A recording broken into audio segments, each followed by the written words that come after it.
Hey everyone, I'm Sarah. Before I get into my story, don't forget to hit the like button and subscribe. You'll want to stay for this crazy story. I'm just your average 17-year-old. Except for this illness, that's been tough on me for as long as I can remember. It's just been me and my dad, Mark. Since my mom passed away when I was little, we've always been super close. He's been my rock, especially with all the doctor visits and medications I need.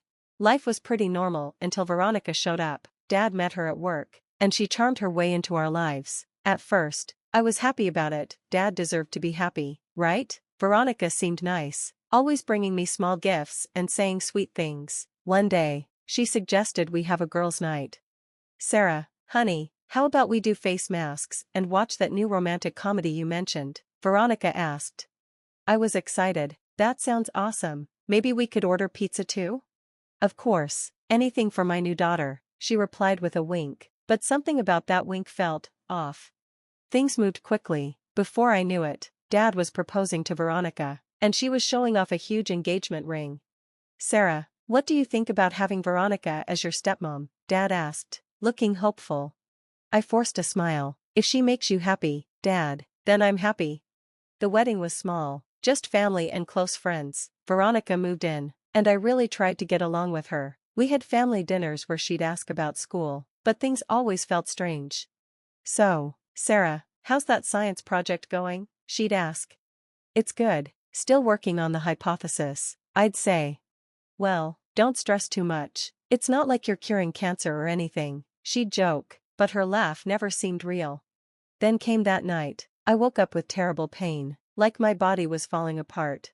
Dad, help, I cried. He rushed into my room, panicked. Sarah, what's wrong? Talk to me, he said, worried. It hurts, Dad, it really hurts, I whimpered. Veronica stood at the doorway. Mark, maybe we should wait. You know how dramatic teenagers can be. But Dad ignored her. He picked me up and rushed me to the car. As we sped to the hospital, I saw Veronica's reflection in the rearview mirror. She looked strange. Annoyed, like my pain was a bother to her or something. I watched Veronica from my hospital bed. In the ER, while the doctors were checking me out, I overheard Dad and Veronica talking outside my room.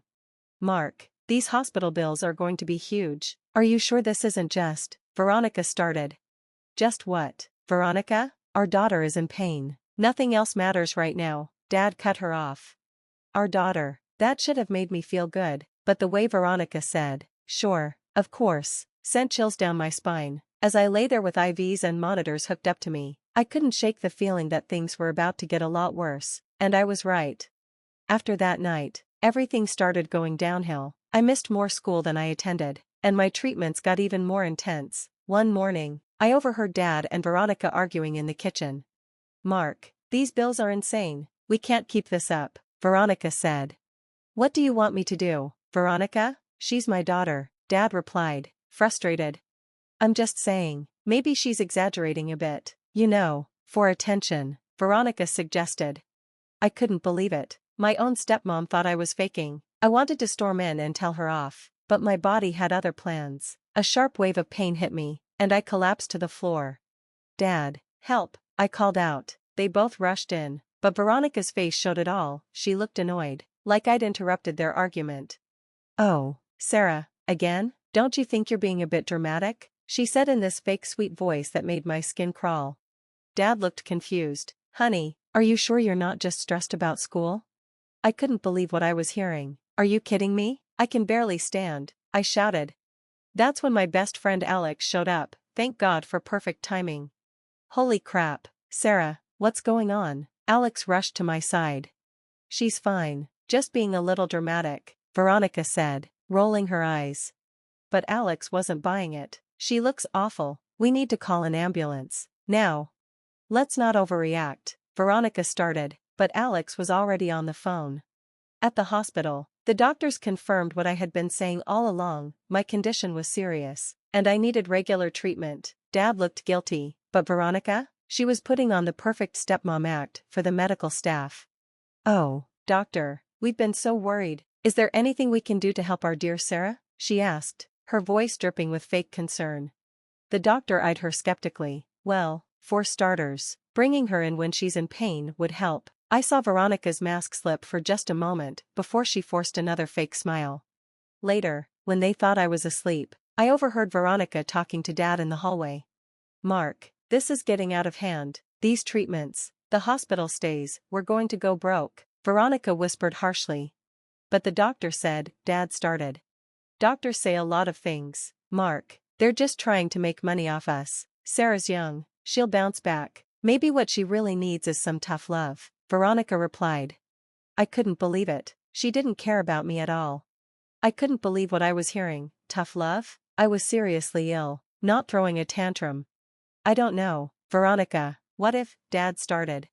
"Trust me, Mark, I've dealt with kids before. Sometimes they just need a push to overcome these things. We cut off the treatments, make her face life head-on. She'll thank us later," Veronica said confidently. There was a long pause, and my heart was pounding so hard I was sure they could hear it. Maybe you're right. We'll try it your way," Dad finally said. It felt like a punch in the gut. My own dad, the one person I thought I could always count on, was turning his back on me. And for what? Because his new wife told him to. As they wheeled me out of the hospital the next day, I caught Veronica's eye. She gave me this smile that chilled me to the bone, like she was saying, "I won. But you know what? Game on, Veronica." If she thought I was going down without a fight, she was wrong. I might be sick, but I'm not stupid, and I definitely wasn't going to let her win this twisted game she was playing. After Dad and Veronica cut off my treatments, things got bad fast. I tried to tough it out, but it was rough. One morning, I could barely get out of bed.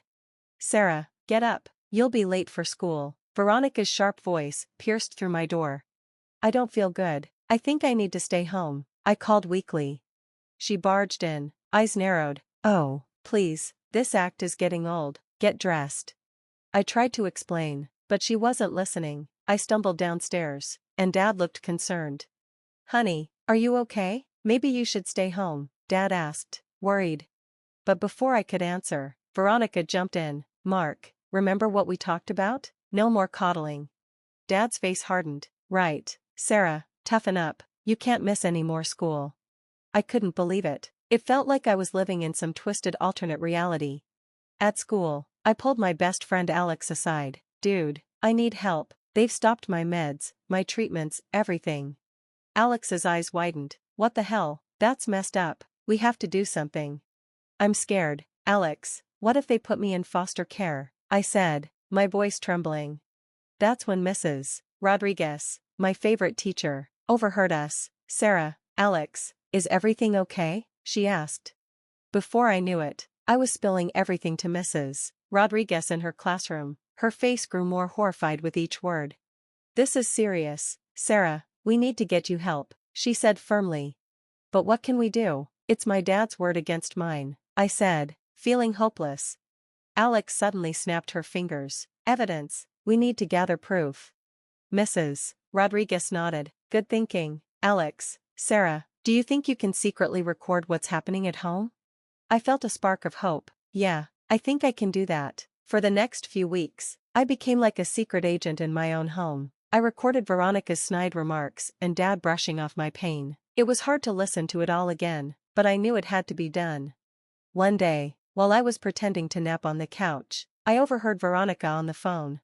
"Yes, I've transferred another $5,000. No, don't worry, Mark has no clue. He thinks it's all going to Sarah's treatments," she said. My eyes flew open. She was stealing from us. I quickly hit record on my phone, praying she wouldn't notice. "Of course, I'll be careful. These idiots suspect nothing. I'll have the account drained in no time," she continued. I felt sick to my stomach, and not just because of my illness. How could Dad not see through her? The next day at school, I told Alex and Mrs. Rodriguez everything. "She's stealing money too. This is insane." Alex was furious. Mrs. Rodriguez looked serious. "I've contacted your previous doctors. They're horrified by what's happening and are willing to provide statements." I nodded, feeling a mix of relief and fear. "Thanks, Mrs. R. I just hope it's enough." As we were planning our next move, a wave of dizziness hit me. The room started to spin. "Sarah, are you okay?" Alex's voice sounded far away. I tried to answer, but my legs gave out. The last thing I heard was Mrs. Rodriguez shouting for someone to call 911. I woke up in the ER again. Dad was there, looking scared and confused. Veronica was trying to sweet-talk the doctor. "Oh, you know how teenagers are always so dramatic. I'm sure it's just stress from school," she said.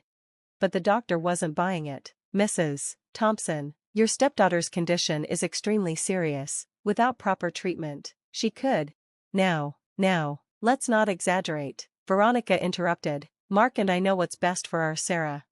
I watched as Dad's expression changed. It was like he was finally seeing her for who she really was. But before he could say anything, I felt myself fading again. As the darkness closed in, I heard Alex's voice.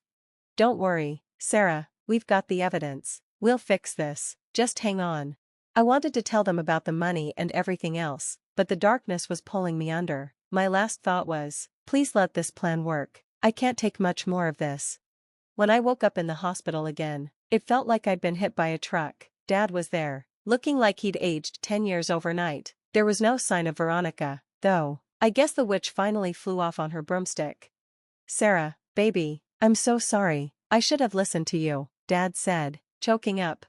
Before I could respond, the doctor stormed in, looking angrier than ever. "Mr. Thompson, your daughter's condition is critical. The lack of treatment is borderline criminal neglect. I'm required to report this to the authorities." Dad looked like he might pass out. I didn't know. My wife." That's when Alex and Mrs. Rodriguez burst in, like they were leading a rescue mission. "We've got proof," Alex shouted, waving her phone. Mrs. Rodriguez, always calm, stepped in. "Mr. Thompson, Sarah's been documenting everything: neglect, verbal abuse, and financial fraud." Dad's eyes widened. "Financial fraud? What are you talking about?" Alex played the recordings on her phone. Veronica's voice filled the room, bragging about stealing money from our family accounts. Dad's face went from shock to devastation. "I can't believe this, Sarah. I'm so sorry. I've been such a fool," he said. Just then, a nurse rushed in. "There's been an accident. A woman named Veronica Thompson." My heart skipped a beat. Dad jumped up. "What happened?"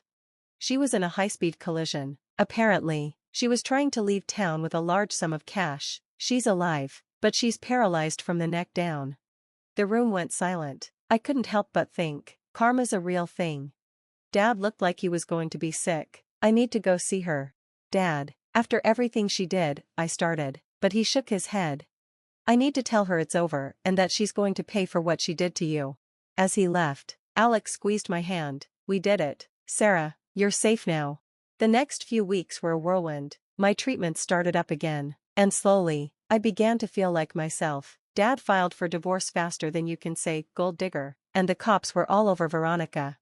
A year later, I was packing for college. Can you believe it? There were days I didn't think I'd make it to my next birthday, let alone college. Dad knocked on my door. "Need any help, kiddo?" "Nah, I've got it. Thanks though." Things were still a bit awkward between us, but we were working on it. "Sarah, I know I've said it a million times, but I'm sorry. I should have believed you," he said. I sighed. "Dad, I get it. She played you. She played all of us, but you came through in the end, and that's what matters." He nodded, tears in his eyes. "You're stronger than I ever knew." As I zipped up my last suitcase, Alex popped her head in, ready to roll. "College girl?" I grinned. "You bet. Let's blow this popsicle stand." As we loaded up the car, I couldn't help but feel grateful. It was weird, but this whole mess showed me who my real friends were and how strong I could be. "You okay?" Alex asked, noticing my thoughtful look. "Yeah, just thinking. A year ago, I didn't think I had a future. Now, the sky's the limit." Dad gave me one last hug before we left. "Show them what you're made of, kiddo." The story's over, but I have a question for you. If you were in my shoes, would you ever forgive your dad for choosing Veronica over you? Or is some betrayal too deep to move past? Drop your thoughts in the comments below. I'm dying to hear what you'd do in this situation. If you enjoyed this wild ride, hit that like button and subscribe for more stories that'll make your jaw drop. Trust me, you won't want to miss what's coming next.